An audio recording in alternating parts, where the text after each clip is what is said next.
मुकू राजा होता महाथोर, तयाची पत्नी होती सुंदर. नदी किनारी एकदा त्यांनी घातली महापूजा दोघांनी. आले एक नौका त्याच मार्गानी, नाव भरलेली पूर्ण द्रव्यानी.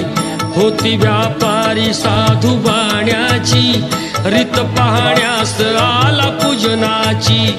उल्का मुकू त्यास बोले ऐकावे, व्रत नारायणाचे आचरावे.